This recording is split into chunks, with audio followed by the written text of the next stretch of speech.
लोगों को आपकी हॉरर स्टोरी काफी ज्यादा पसंद आती है जी। आज कोई एक ऐसी हॉरर स्टोरी सुनाई जो सत्य घटना पे आधारित हो। देखिए, आपने बोला कि लोगों को मेरी हॉरर स्टोरी समझ आती है, पसंद आती है। जब भी हॉरर स्टोरी की बात करी जाती है तो मैं कुछ ऐसी सच्ची घटनाओं को आपके सामने लेकर आता हूं जो सच में किसी के साथ घटित हो चुकी है। मैं कोई मनगढ़ंत पर बात नहीं करता कि आज आपके साथ कुछ हो गया, कुछ ऐसा साउथ वाले मूवीज की तरह कुछ भी हो रहा है, लॉजिक इधर है, नहीं। सच्ची घटनाओं पर आधारित अगर कुछ मुझे समझ में आता है तो मैं आपके सामने जरूर लेकर आता हूं। जैसे कि इसी बार की आप घटना देख लीजिए। आज की स्टोरी जो मैं आपको सुनाने वाला हूं, दरअसल ये स्टोरी एक आदमी है जिन्होंने मुझे बताई थी। आज के बहुत समय पहले की बात है, बहुत पुराना भी समय नहीं था और बहुत नया भी समय नहीं था, बीच वाला कुछ समय था जहां पर ये जो जनरेशन है धीरे धीरे बदल रही थी। उसी समय एक लड़का होता है, वो कैसे तांत्रिक बन जाता है, सिद्ध तांत्रिक, और सिद्ध तांत्रिक बनने की उसकी इच्छा कैसे उसको बर्बाद कर देती है।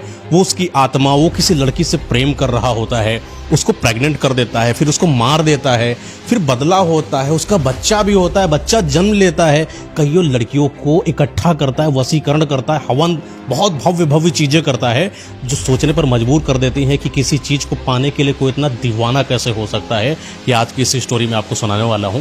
तो ये जो घटना है इस तरीके से स्टार्ट होती है कि गांव में एक ऐसा लड़का होता है जो अपने दादाओं से पूछता रहता है, कहानियां सुनने का उसका बड़ा मन होता है। राजाओं की कहानियां, रानियों की कहानियां, राजकुमारियों की कहानियां, कभी वो गड़े हुए सोने, गड़ा हुआ खजाना, इन सब चीजों के बारे में कहानियां सुनता था। उसको ऐसा भरोसा था कि हो सकता हो कि कुछ ऐसी चीजें हैं। देखिए, ये जो कहानी बनी है ना, गड़ा हुआ खजाना मिल गया किसी को, राजकुमार, राजकुमारी, ये सब सिर्फ कहानी नहीं है, ये सच में होती है। तभी वो चीज बनती है, तभी समाज में लोगों के सामने आती है। तो ऐसे एक दादा थे, उस लड़के को बताया कि गड़ा हुआ खजाना मिल सकता है, आपके पास कुछ ऐसी शक्तियां आ सकती हैं जो दूसरों के पास नहीं है। एक सामान्य इंसान से आप असामान्य भी बन सकते हो।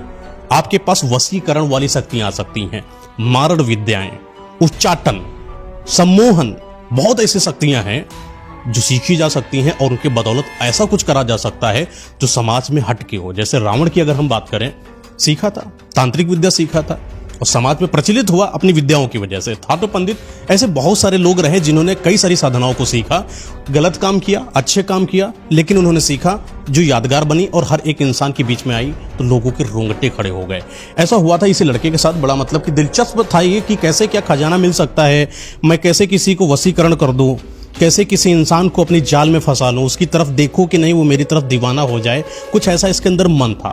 तो ऐसा दादा से पूछा कि बाबा ये बताओ कि कैसे होता है, सीखा कैसे जाता है। तो उन्होंने बताया कि ये चीज ऐसा आसान नहीं होता है, इसके लिए आपका जो दृढ़ विश्वास है वो बहुत मजबूत होना चाहिए, अपने ऊपर आपका संयम बहुत मजबूत होना चाहिए, जिस चीज को आप करने जा रहे हो उस चीज पर आपका कंट्रोल बहुत बेहतर होना चाहिए, तभी जाकर आप किसी साधना को कर सकते हो। और कोई एक साधना करने के लिए आपके पास एक पारंगत सिद्ध गुरु होना चाहिए, क्योंकि गुरु के मार्गदर्शन के बगैर आप किसी भी तरीके की साधना करोगे उसका परिणाम दुष्परिणाम में ही बदलता हुआ दिखाई पड़ेगा।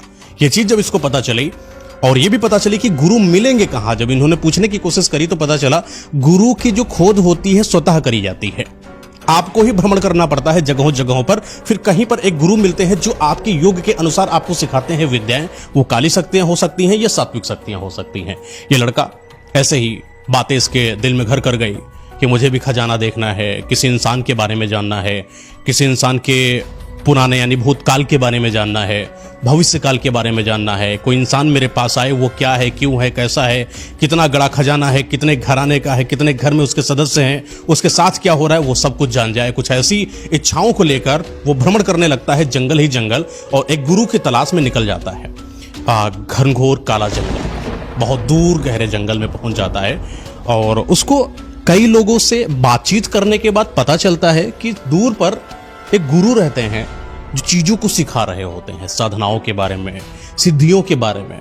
इसको यह भी पता चला कि सात्विक गुरु कौन से होते हैं और मांत्रिक तांत्रिक गुरु कौन से होते हैं। दोनों में ज्यादातर अंतर नहीं होता है, कुछ लोग होते हैं चीजें वही होती हैं, बस जो भगवान को पूछ कर बनाएंगे वो आपके सात्विक हो गए, जो भूत प्रेत आत्माओं को साध कर बनाएंगे वो हो गए आपके तांत्रिक वाले। तो इसको मतलब कि देखिए, लेकिन जो सात्विक होता है वो थोड़ा कठिन परिश्रम होता है, वो आपको भगवान को खुश करना पड़ता है, आपको गलत काम नहीं करने पड़ते हैं, किसी कुदृष्टि नहीं रखनी होती है लड़कियों के ऊपर, लेकिन इसका ऐसा स्वभाव नहीं था। ये सात्विक कर भी नहीं सकता था, इसको तांत्रिक ही चाहिए था। मतलब पूरे ब्रह्मचारी बनना पड़ता हाँ, है। उसके लिए ब्रह्मचारी तो आप दोनों में बनोगे, चाहे सात्विक करो चाहे तांत्रिक करो। जब तक आप साधना सिद्धि करोगे तब तक आप गलत काम कर नहीं सकते, वरना वो सिद्धि आपकी भ्रष्ट हो जाएगी। ऐसा इसके साथ हुआ। ये काले घने जंगल में चलता गया, लोगों से पूछता गया और लोगों के सलाह पर और वही मार्गदर्शन पर आगे जब बढ़ता गया तो उसको एक गुरु मिलते हैं।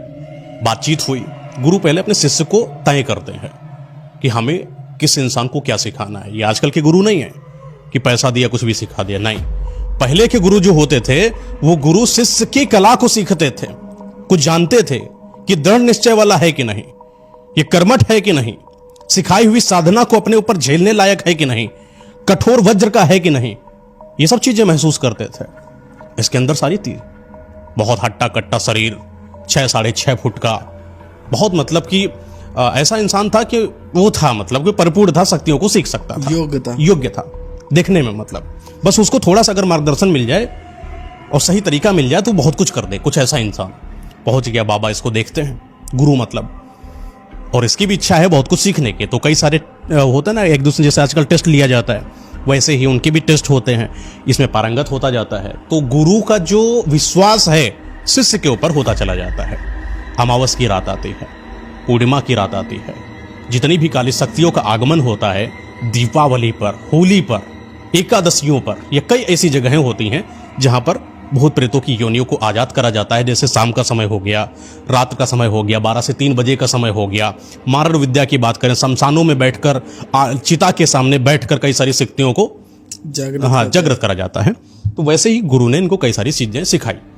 लगभग 55 से ज्यादा सिद्धियां इनको सिखा दी, जिसमें से किसी को वशीकरण करना हो, किसी को मरवा देना हो, किसी के बारे में जान लेना हो, किसी के ऊपर आई हुई काली शक्ति के बारे में जान लेना हो। और एक विशेष शक्ति इन गुरु ने इनको सिखा दी कि किसी इंसान के ऊपर अगर इन दोनों को हाथों को ये रख दे, उस इंसान के बारे में क्या चल रहा है, उसके साथ क्या हुआ, उसके घर में क्या है, बुरी शक्ति तो नहीं है, अच्छी शक्ति है कि नहीं, कुल देवी, पितृ दोष, काल सर्प, बहुत जितने भी कुंडली दोष होते हैं सब पता कर सकता था। इतनी पावर उसके अंदर।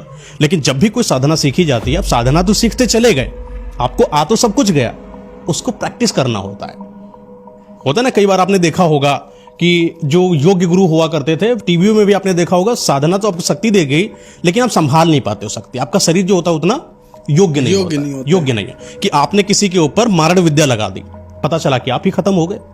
तो उसके लिए पहले छोटी छोटी चींटियों पर मारण करा जाएगा, पक्षियों पर मारण करा जाएगा, फिर धीरे धीरे कौवा हो गया, जानवर हो गया, मारण करा जाएगा, फिर जाके मनुष्यों पर मारण करा। डायरेक्ट मनुष्य पे नहीं आ सकते आप, आत्मा के साथ खिलवाड़ नहीं कर सकते, सृष्टि के बनाए नियम है।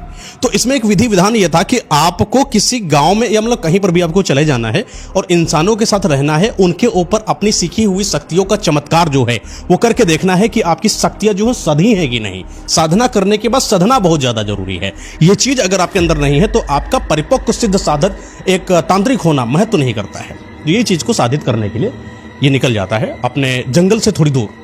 जंगल के कम से कम 40 कोस के दूर पर एक गांव है जो घनघोर बस्ती में बसा हुआ है।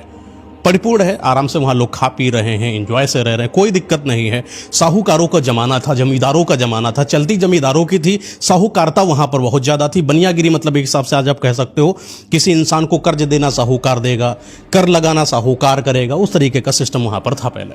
तो चलते चलते उसी गांव में चले गए और कई लोगों की समस्याओं को सॉल्व करने लगे। वहीं पर एक साहूकार था, जब इसके चमत्कारों को देखता कि किस तरीके से लोगों की समस्याओं का समाधान करे दे रहा है कोई एक नया पुरुष, जिसकी उम्र मात्र 40 से 45 साल, कोई खास बड़ी उम्र नहीं।